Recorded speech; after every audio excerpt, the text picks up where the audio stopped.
Assalamualaikum warahmatullahi wabarakatuh. Waalaikumsalam warahmatullahi wabarakatuh. Mari pengajian ini kita awali dengan membaca Bismillahirrahmanirrahim. Alhamdulillah wassalatu wassalamu ala Rasulillah Sayyidina Muhammadin ibn Abdillah wa ala alihi wa ashabihi wa man wala wa la hawla wa la quwwata illa billah, amma ba'd. Ibu-ibu, bapak-bapak dan saudara-saudara yang berbahagia, para pecinta Radio Kayu Manis di Jakarta, alhamdulillah saat ini kita diberi kesempatan untuk melanjutkan kaji kita, yaitu surah yang ke-67, Suratul Mulk, yang kemarin sudah bisa menyelesaikan ayat yang ke-12. Nah, mari kita coba sekarang lanjutkan dengan ayat yang ke-13. Di mana Allah berfirman, A'udzu billahi minasyaitonir rajim. Bismillahirrahmanirrahim. Wa asirru qawlakum awjharu bih. Innahu alimun bizzatis sudur. Yang maknanya, mafhumnya, pengertiannya kurang lebih sebagai berikut. Dan lunakkanlah kata-katamu itu, atau jaharkanlah, keraskanlah kata-katamu atau suaramu itu. Innahu, sesungguhnya Allah itu alim. Ini isim mubalaghah, superlatif, amat mengetahui bizatis sudur, terhadap apa-apa yang ada di dalam dadamu. Maksudnya apa-apa yang ada dalam hatimu. Bizatis sudur, dengan apa-apa yang ada fi sudur, fi kulub, ya fil kulub, di dalam hati. Maknanya begitu. Ini memang ada kaitannya yang erat sekali dengan ayat 12, yaitu yakhshawna rabbahum bil ghaib. Orang yang takut kepada Tuhan mereka meskipun ia sendirian, ya, meskipun ia fi khulwatin, dalam tempat yang sunyi. Orang yang semacam ini, ya toh, kok ada orang apa ya upama orang mengatakan begitu, di sini Allah mengatakan, silakan. Mau dilunakkan kata-katamu, ayo. Mau kamu keraskan, silakan. Gitu dah. Di sini kalau isinya secara untuk mudah dipaham begitu. Sebab sesungguhnya dia Allah itu alim. Mengetahui kenapa? Karena berilmu. Alim itu dari kata alima ya'lamu ilman. Alim kalau orang alim, isim fa'il, partisiple aktif gitu. Tapi kalau Allah alim, ini menunjukkan isim mubalaghah, superlatif. Superlatif itu hanya ada bagi Allah, bagi yang lain tidak. Allah Maha mengetahui dengan apa? Dengan ilmu yang tuntas, ilmu yang purna. Ilmu yang tidak punya batas. Kalau manusia kan ilmunya ada batasnya, Allah tidak. Inilah. Jadi gitu. Mengetahui apa? Orang yang zat yang sangat mengetahui bizatis sudur, apa-apa yang ada di balik dadamu. Kamu omongkan dan kamu tidak omongkan, itu sama saja. Allah tahu apa yang diperbuat oleh seseorang ini. Dengan ini mendidik kita untuk menjadi hamba yang selalu punya disiplin murni di sini. Ya. Di sini ditekankan kepada apa? Pada kaul. Qala yaqulu kaulan, perkataan. Ya. Perkataan. Apa kamu mau kata-kata pelan? Apakah kamu akan berkata keras? Allah tetap Maha mengetahui. Bahkan yang diketahui tidak hanya kata-katamu. Ya tuh. Alimum bizati sudur. Apalagi kamu ngomong pelan. Awang tidak ngomong pun aku tahu apa yang ada di balik di lubuk hatimu. Hebat sekali loh. Ini jadi hiperbola ya. Kalau pakai ilmu para masasa dihiperbolakan. Kalau kamu ngomong keras aku dengar, pelan juga kamu dengar, tidak ngomong aku juga ngerti. Oh, meningkatkan ini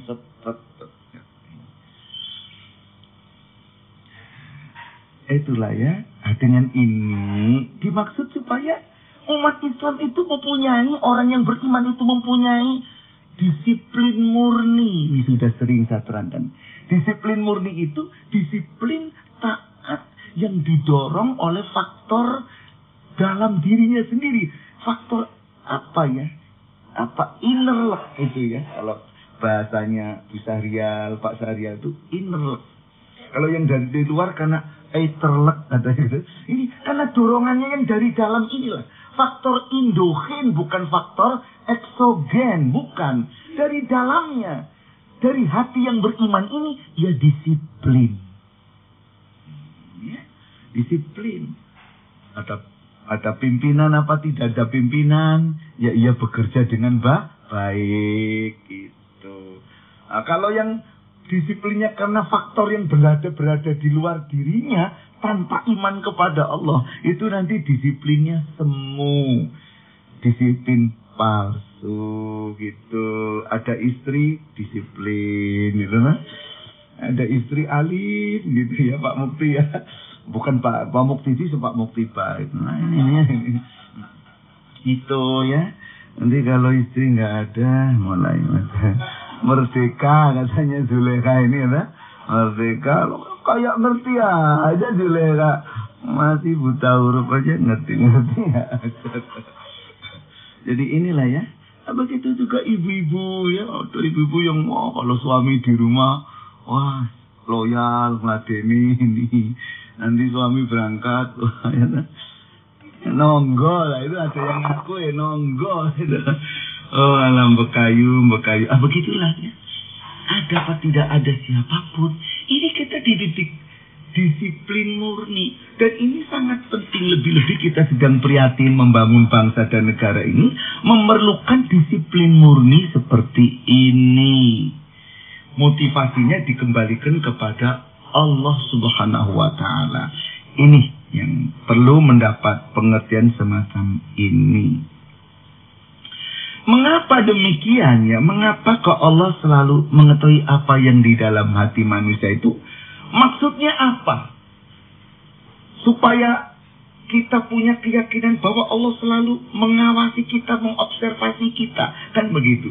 Tahu, kamu ngomong keras, tahu ini Allah, ngomong pelan juga Allah mengerti. Apalagi diomongkan di dalam hati saja mengerti. Itu untuk apa? Dikatakan oleh Allah Subhanahu wa Ta'ala dalam firman-Nya dalam surah yang ketiga Ali Imran ayat 154 yang mengatakan liyabtaliyallahu ma fis sudurikum wa liyumahhissu ma fi qulubikum wallahu alimun bizzatis sudur. Artinya apa? Untuk memberikan balak kepada kamu, cobaan ujian kepada kamu dengan apa yang ada di dalam hati kamu, ya, mafis sudurikum, liyab tali, untuk memberikan ujian. Yo, kamu saya uji, kamu sendirian mau berbuat apa? Kamu hanya berdua, kamu hanya bertiga. Yo, kamu mau berbuat apa? Ujian, diuji. Terus mau enak-enakan gitu, mau seneng-seneng tanpa, ini ujian. Dan untuk apa? Untuk menyaring apa yang ada dalam lubuk hatimu. Orang kalau yakin bahwa Allah itu selalu melihat kita, ya, iman yang semacam ini akan menyaring apa yang dalam hati kita. Tiap hati ngomong mau ini. Mau yang jelek-jelek itu disaring dulu. Karena ingat, ya Allah, saya kok mau begini padahal engkau lihat. Gitu kan? Menyaring. Menganalisa. Apa yang ada di dalam hati. Mau niat berbuat ini, berbuat itu. Mbok dipikir itu kira-kira bener enggak? Allah kan melihat. Mesti mikir. Menjadi fitrah manusia, ibu-ibu, bapak-bapak, saudara-saudara, para pecinta radio kayu manis. Itu sudah jadi fitrah. Orang kalau merasa dilihat, diobservasi pihak lain, selalu ia ingin dikondite baik. Coba ibu-ibu kalau di rumah aja barangkali pakaiannya tidak serapi ini ya. Barangkali loh. Tapi karena mau keluar merasa dilihat orang itu ya, wah, masuk ya. Sudahlah ya, saya kan gitu kan ya. Kalau di rumah barangkali ya. Nah ini kata Haji Mukri. Inilah ya. Bapak juga begitu, Pak Haji Mukri di rumah gitu. Kalau di rumah ya kayak Tarsan, ya lah. Cuma pakai jaket kulit aja. Ya udah inilah.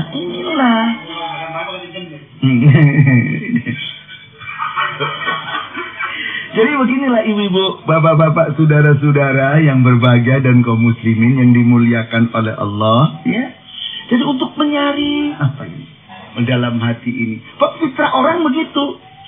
Kalau merasa dilihat diobservasi oleh pihak lain, ingin dikondite dinilai yang baik. Apalagi kalau ada keyakinan bahwa yang melihat ini bukan sekedar orang, tetapi Allah. Nah, itu kan begitu kan. Loh, ini harus begitu kan pemikirannya. Tapi karena terus mumpung sepi merasa Allah nggak lihat, lah ini. Yuk mumpung sepi yuk. Lah ini kadang-kadang kan begitu lah. Ini tidak benar. Jadi ibu-ibu, bapak-bapak, saudara-saudara, ya, maka marilah kalau pernah di antara kita demikian, mari kita astaghfirullahaladzim. Ya, mudah-mudahan Allah mengampuni kita semuanya. Ya. Nah, baiklah, inilah jadi untuk apa? Untuk itu. Allah mengerti apa yang ada di balik kata-kata orang. Kalau yang ngomong itu orang lain, apa yang ada orang ngomong yang jelek-jelek kepada kita, dan kita ini orang baik, insya Allah pun akan melindungi kita dari kata-kata orang itu. Sebab Allah tahu persis apa yang dikatakan orang itu dan apa yang di dalam hati. Kayak dalam surah Yasin ya, ayat yang ke-76.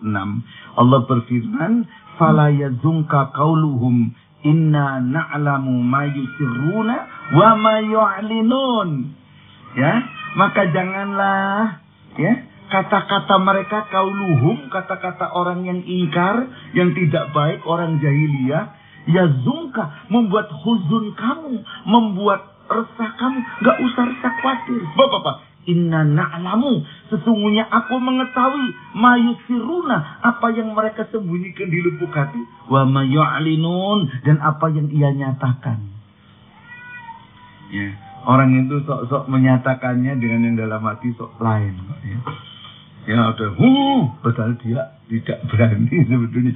Allah tahu itu, Allah yang akan menguasai hati mereka. Ya, ini ilmu yang ya. Tapi suka dibaca, suka nggak ngerti. Itu enggak.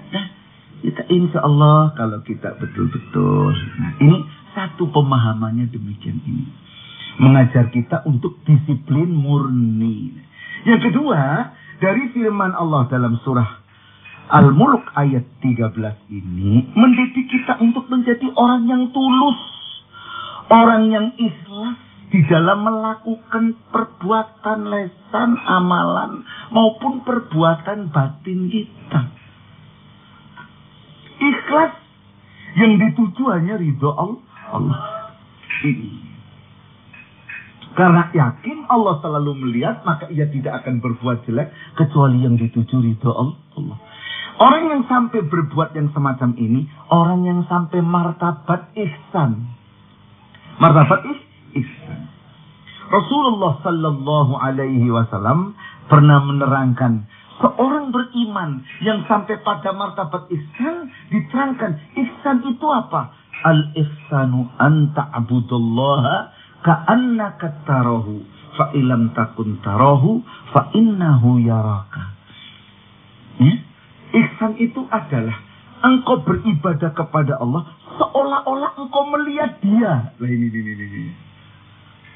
Fa'ilam takun tarahu, tapi apabila kamu tidak bisa melihat dia, dan hakikatnya kita kan tidak bisa melihat Allah, fa'innahu yaraka, sesungguhnya yakinlah kamu bahwa dia yang melihat engkau. Jadi ihsan itu ada dua martabat tingkatan. Tingkatan yang top kayak seolah-olah saya melihat dia, melihat Allah. Itu mungkin ya kelas-kelas orang yang sudah hebat ya. Nah, kalau tingkat kita ya satu aja tingkat yang paling rendah, yaitu apa? Merasa dilihat oleh Allah. Ini ihsan. Orang yang sudah tingkat semacam ini, ihsan semacam ini, akan mencapai martabat ikhlas. Artinya ikhlas bersih. Bersih dari pamrih yang infra, pamrih yang rendah, tapi hanya satu pamrih, yaitu pamrih yang supra, pamrih yang luhur yang tinggi, yaitu ridho Allah semata-mata. Nah, inilah jadi ayat ini mendidik kita demikian ini untuk menunjukkan bahwa al-muluk, kekuasaan kerajaan itu benar-benar ada di tangan Allah Subhanahu wa Ta'ala. Demikian ibu-ibu, bapak-bapak, saudara-saudara, para pecinta radio Kayu Manis di Jakarta yang berbahagia semuanya. Saya kira ayat yang ke-13 selesai. Mari kita masuk pada ayat yang ke-14.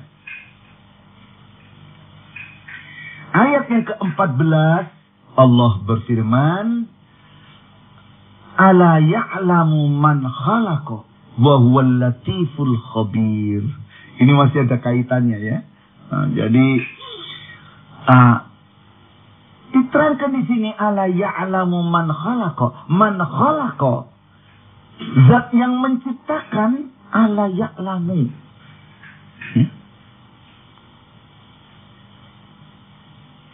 Dikatakan tidak melihat. Ini kalau diterjemahkan anunya apa itu? Letternya begitu. Maksudnya A ini harfu istifham ya. A ini istifham. Tanya, apakah gitu loh ya. Man khalaqa, zat yang menciptakan. Apakah la ya'lam, apakah tidak akan bisa melihat. Maksudnya begini, apa kamu anggap Allah yang jadi khalik itu tidak bisa melihat kamu? Oh, dia yang menciptakan kamu kok. Kamu anggap nggak ngerti soal kamu. Gitu loh, maksudnya begitu. Allah yang menciptakan alam semesta, Allah itu khalik. Dari kata khalaqa kan fi'il fa'il. Ya, fi'il verbnya fa'il adalah partisipal aktifnya. Itu. Jadi Allah yang khalik, yang melakukan perbuatan khalaqa, ya. Maka Allah mesti tahu siapa, apa zat apa saja yang diciptakan di alam semesta ini, termasuk manusia. Termasuk bayi yang masih berada di rahim ibunya, yang masih ringkel sak jroning gua garbaning Kanjeng Ibu, Gusti kang murbeng jagat ngawuningani. Allah yang maha menguasai alam ini sangat mengetahui. Apalagi yang paling geronggol kayak begini ya. Kayak Kang Endi gini ya. Ya Allah ya Rabb, yang gede-gede ini lah. Yang gede ya Pak Sahriar, saya, ibu-ibu langsing semua kok ini ada. Inilah Allah. Baik, jadi kita tidak bodoh di sini, kita dididik oleh Allah. Jangan sampai punya anggapan bahwa Allah itu tidak melihat kita. Itu jangan sampai. Jangan menganggap bahwa Allah itu tidak mengetahui kita dengan ilmunya. Tidak. Wa huwal latiful khabir. Padahal dia al-latif, ya, al-khabir. Al-latif itu apa? Maha halus. Al-latif, latif, ini isi mubalaghah, bentuk superlatif. Maha halus, halus apanya? Halus penyelidikannya dan peraturannya.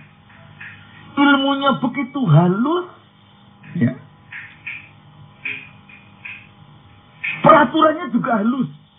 Matahari yang besar, ilmunya ada pada Allah. Ya. Ilmunya ada pada Allah. Dan apa lagi? Peraturannya juga ada pada Allah. yang besar matahari. Atom yang kecil, nuklir yang kecil, itu pun ilmunya ada pada Allah. Itu latif, itu maknanya begitu. Mengetahui peraturan tentang nuklir itu sendiri, itu pun ada pada Allah. Allah halus sekali. Iya. Binatang yang paling besar gajah. Gajah abu. Gajah wis gede nganggo abu loh ya. Gajah abu, gajah bengkak itu loh Pak Diasana. Abu itu bengkak itu loh. Iya, kuda Nil gitu deh. Wah, kuda Nil wah. Mlebu bak terus wah banyune itu. Itu. Gadang. Oh, gadang mana? Iko kata orang di kampung. Gadang gitu. Jadi ibu-ibu, bapak-bapak, saudara-saudara yang berbahagia, ya. Allah latif mengetahui. Ilmunya halus. Karena ilmunya halus, ilmu itu dicapkan kepada gajah yang besar. Peraturan dalam hidup si gajah. Apalagi gajah yang besar. Binatang satu sel protozoa. Yang hanya terdiri dari kulit krusta. Di dalamnya ada cairan, yaitu plasma sel, cairan sel. Dan ada inti sel, nukleus. Yang tidak punya mulut, tidak punya anus, tidak berjantung, tidak berparu, tidak bersaraf, tidak berurat darah, tidak berotot, toh hidup. Itu latif. Oh, kok itu yang kelihatan? Hambok virus. Loh. Oh, kok itu ruh? Loh, ini tak pepetke biar terjelas. Gini nggak jelas-jelas sepanjang tambeng tenan itu dah. Gemes aku. Jadi inilah ibu-ibu, bapak-bapak, saudara-saudara yang berbahagia, para pecinta radio Kayu Manis di Jakarta. Latif itu begitu, ya. Khabir, artinya apa khabir itu? Maha mengerti. Khabir isi mubalaghah, superlatif. Maha mengerti. Mengerti apa? Mengerti apa patutnya bagi makhluk yang diciptakan. Layaknya apa bagi Pak Sahriar yang sudah usia begini, cucunya berapa Pak Sahriar? 9 loh. Allah itu khabir, ngerti loh butuhnya Pak Sahriar apa. Cucu 9 mau apa? Mau sepak bola. Itu sudah tahu. Butuhnya apa tahu. Pak Kasda ini dua-duanya pensiunan ini. Bagi Zulekha yang masih muda tahu persis. Buat saya Priyati tahu persis. Bagi Sapali tahu persis. Kira-kira yang patut buat kalian apa yang masih muda-muda, Allah pasti tahu. Begitu kalau kita mendapat rezeki kesekian, memang Allah itu Al-Khabir, mengetahui persis apa layaknya bagi kita. Kosim kok dilahirkan rupanya kayak gini, Allah sudah persis ngerti. Jadi kowe ngono lho Sim, ora usah. Rupa batin pleketot. Begitu ya. Itu Allah sudah ngerti bener ya.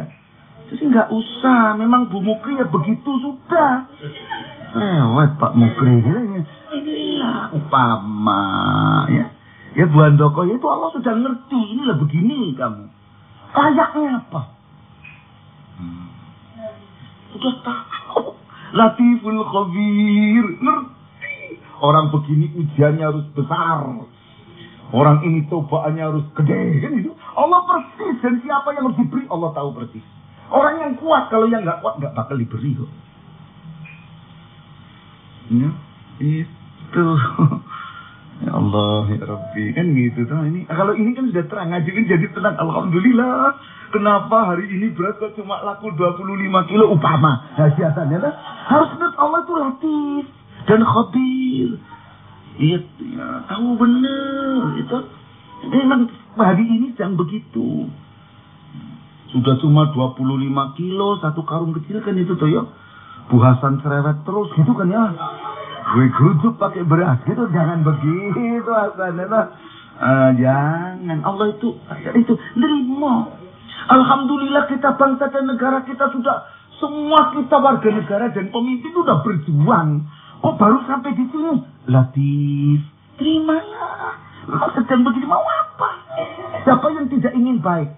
Tidak ingin lebih, semua. Tapi Allah latif, khabir, mengetahui layaknya bagi kita apa. Begitu, terimalah begini. Ya, udah. Ya. Itu. Nah, bagi Haji Indra ya, tak? Enggak pakai haji ya. Oh, Pak Indra enggak pakai haji, pakai baju. Gitu kan. Nah, Pak Indra ini ya, bagi Pak Indra itu Allah tahu persis. Nih buat Indra, ya istri yang begini itu sudah. Indra ini Allah lah jadi saya pakai Indra itu aja ini lah. Allah ini begini lah, inilah Pak Indra begini.